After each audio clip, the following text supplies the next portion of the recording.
예수께서 그곳을 떠나 지나가시다가 마태라는 사람이 세관에 앉아 있는 것을 보시고 이르시되 나를 따르라 하시니 일어나 따르니라.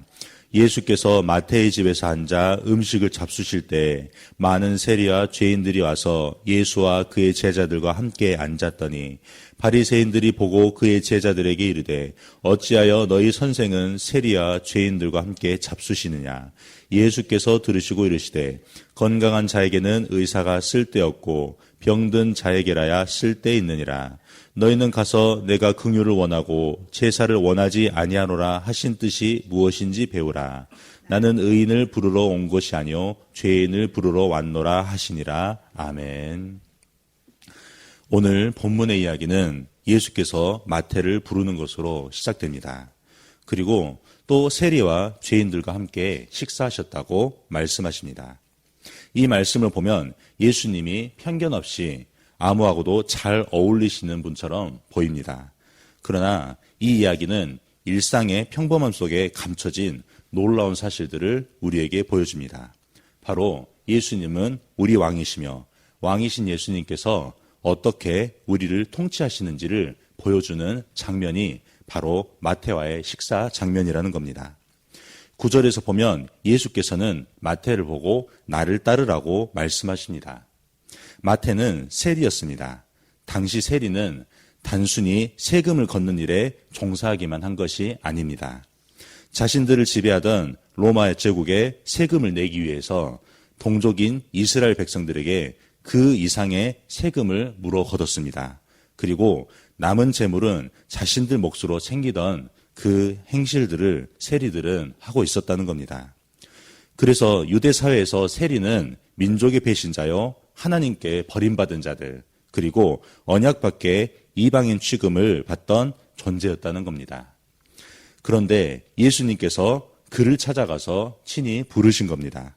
그러자 세리 마태가 아무 저항 없이 순순히 일어나 예수님을 따랐다는 말씀입니다. 이것은 예수께서 단순히 제자 모집에 성공한 이야기가 아닙니다. 바로 왕의 부르심에 순종한 예언의 성취라는 겁니다. 이사야 43장은 이를 증언하고 있습니다. 5절 말씀 쉬운 성경으로 읽겠습니다. 내가 너희와 함께 있으니 두려워하지 마라. 내가 동쪽에서 너희 자녀를 데려오겠고 서쪽에서 너희를 모으겠다. 내가 북쪽을 향해 말하기를 내 백성을 내어놓아라 하겠고 남쪽을 향해 말하기를 내 백성을 가두지 마라 하겠다. 내 아들들을 먼 곳에서 데려오너라. 내 딸들을 땅끝에서 데려오너라. 내 이름으로 불리는 모든 백성을 내게로 인도하여라. 내가 내 영광을 위해 그들을 지었다. 내가 그들을 창조하였다라고 기록되어 있습니다. 마태가 예수님을 따른 것은 마태가 원래 착한 사람이어서가 아닙니다. 바로 왕이 부르셨기 때문에 그 말씀에 응답한 것이라는 겁니다. 우리도 마찬가지입니다. 우리도 어느 날 예수님께 나와 예수님은 나의 하나님이시고 나의 구원자라고 고백합니다.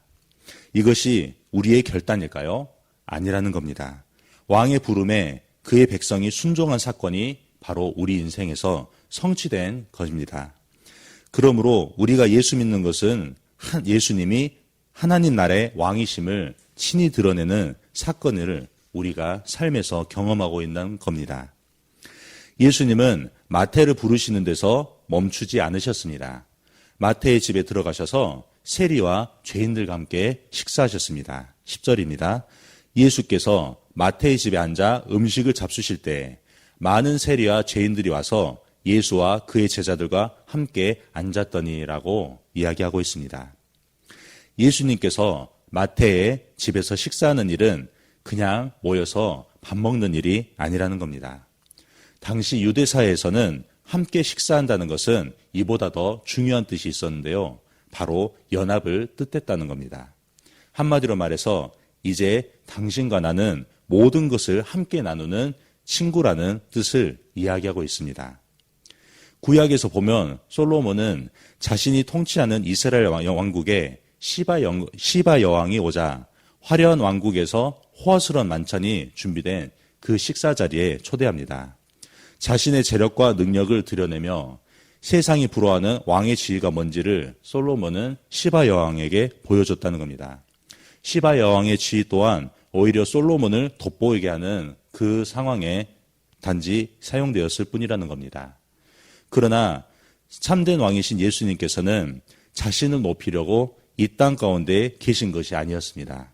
오히려 낮은 자리에 임하셔서 당시 율법의 요구에 미치지 못했던 그 죄인들 사이로 들어가신 겁니다. 바로 예수님께서 죄인들과 완전히 연합되었다는 겁니다. 죄인들을 향해서 이제 너는 나와 모든 것을 함께하는 나의 백성이고 또 나는 너의 생명이다. 이렇게 말씀하신 겁니다. 그래서 바리새인들은 이 예수님께서 죄인들과 완전히 연합되었다는 사실 자체를 받아들이질 못했다는 겁니다. 그래서 가만히 있지 못하고 제자들에게 이렇게 묻습니다. 11절입니다. 어찌하여 너희 선생은 세리와 죄인들과 함께 잡수시느냐라고 묻고 있다는 겁니다. 바리새인들은 식사의 의미를 잘 알고 있었습니다. 바리새인들은 더러운 세리와 그런 죄인과 같은 자들과 연합하면 자기 자신도 더러워진다고 생각하였습니다. 그래서 더러운 자와 연합하면 자기도 그 부정함에 물들기 때문에 그들과 언제나 거리를 두었던 것입니다. 예수님께서는 실제로 죄인에게 물드셨습니다. 그러나 이는 예수님께서 죄를 지으셨다는 뜻이 아닙니다. 우리의 죄와 허물, 우리의 저주를 온통 자기 몸에 뒤집어 쓰셨다는 것을 이야기하고 있는 겁니다. 갈라디아서 3장 13절입니다. 그리스도께서 우리를 위하여 저주를 받은 바되사 율법의 저주에서 우리를 속량하셨느니라고 이야기하고 있습니다. 그런데 놀랍게도 예수님만 우리에게 물드신 것이 아닙니다. 바로 죄인인 우리도 죄인이 아니신 예수님에게 물들었다는 겁니다. 그리고 그분의 생명이 죄인 된 우리 인생에 들어와 버린 것입니다. 그래서 그분의 의가 우리에게 들어왔다는 겁니다. 고린도서 5장 21절입니다. 하나님이 죄를 알지도 못하신 이를 우리를 대신하여 죄로 삼으신 것은 우리로 하여금 그 안에서 하나님의 의가 되게 하려 하심이라라고 말씀하고 있습니다. 예수님께서는 우리의 죄를 친히 가져가시고 우리에게 자기 의를 친히 주셨습니다. 이것이 바로 복음이라는 것입니다. 갚을 수 없는 은혜로 우리가 의롭게 된 이 은혜가 바로 연합을 뜻하고 이게 예수님께서 친히 우리와 함께 하신 식사 자리, 바로 식탁의 의미라는 겁니다. 그래서 예수님께서는 이어서 계속 말씀하십니다. 12절입니다. 건강한 자에게는 의원이 쓸데없고 병든 자에게라야 쓸데있느니라 라고 말씀하십니다. 이 말씀 안에서 예수님께서 죄인과 식사하신 이유가 분명히 드러나게 됩니다. 바로 예수님께서는 죄인을 다른 각도로 보신 것입니다. 치료와 돌봄이 필요한 병자, 반드시 회복되어서 살아가야 될 사람들로 보신 겁니다. 이것이 바로 가장 중요한 부분입니다. 예수님께서 죄를 가볍게 보시는 것이 아닙니다. 오히려 더 깊이 보셨습니다. 죄는 바로 병이라는 그 시각으로 죄는 죽음에 이르게 하는 병이니 반드시 치유되어야 된다는 그 시각으로 우리에게 오신 것입니다. 사람을 눈멀게 하고 갇히게 하고 어둠 속에서 홀로 앉아 있게 만드는 이 죄는 예수님은 외면하지 않으시고 반드시 치료하기에 회복하기에 오셨다는 겁니다. 그래서 예수님은 죄인을 보고 멀리 떠나버리지 않으십니다. 저 사람이 바로 내가 필요한 자고 그래서 나는 저 사람과 함께 해야 돼. 이렇게 마음속으로 그리고 실제 행동으로도 우리에게 말씀하시며 언제나 가까이 가신다는 겁니다.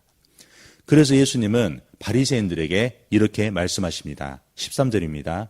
너희는 가서 나는 긍휼을 원하고 제사를 원하지 아니하노라 하신 뜻이 무엇인지 배우라고 말씀하십니다.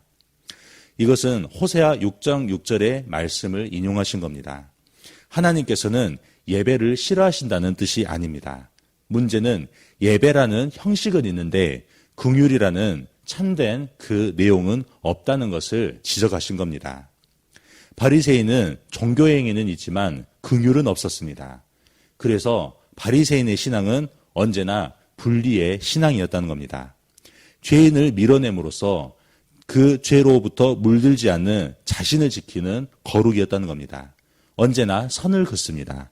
그리고 내 편과 네 편, 그리고 잘한 사람과 잘못한 사람을 언제나 나누는 형식적인 거룩이었다는 겁니다. 깨끗한 사람과 더러운 사람을 나누고 능력과 신분으로 나누고 성과로 나누었다는 겁니다. 그러나 예수님의 이 거룩은 대속의 거룩이라는 겁니다. 죄인에게 가까이 가셔서 죄인의 죄를 대신 품으십니다. 짊어지십니다. 그리고 예수님의 의를 그 죄인에게 나눠주시는 것이 바로 예수님의 참된 대속의 거룩이라는 겁니다. 오늘 본문에서는 이를 밥을 먹는 식사라는 행위로 보여집니다. 밥을 먹는다는 것은 참 이상한 일입니다. 밥은 힘으로 우리를 누르지 않습니다. 그런데 밥은 우리에게 먹힘으로써 우리를 살린다는 겁니다.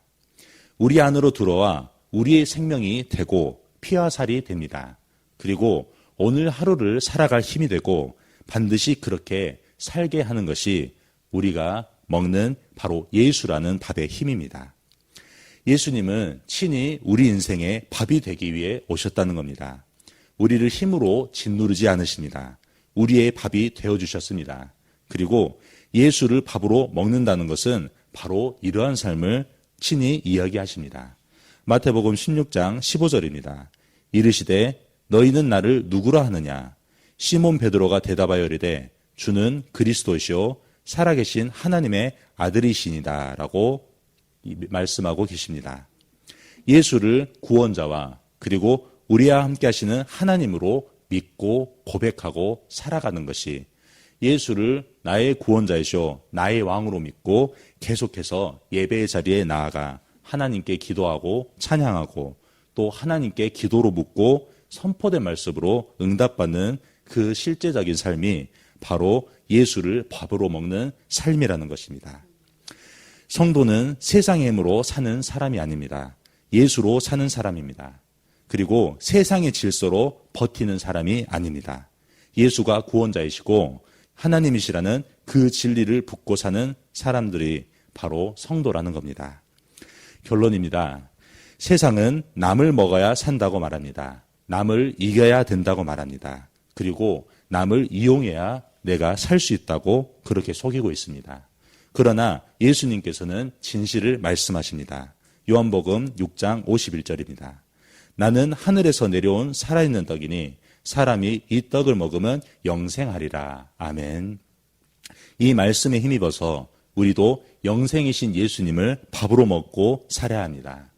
밥이신 예수님을 먹고 사는 것입니다. 밥은 먹고 다니냐? 이렇게 예수님께서 우리에게 물어보신다면 이 질문에 이렇게 대답하십시오. 예, 주님. 오늘도 저는 예수님을 먹고 삽니다. 예수 먹고 힘내고 살아가고 있습니다. 이 고백이 저와 여러분들의 삶에서 함께 하시길 주님의 이름으로 축원합니다. 아멘.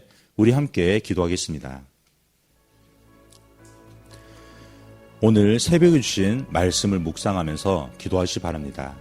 성도님들의 가정과 직장을 위해 기도할 때 부부관계와 부모관계, 자녀관계, 모든 관계된 분들을 위해서 기도하시기 바랍니다.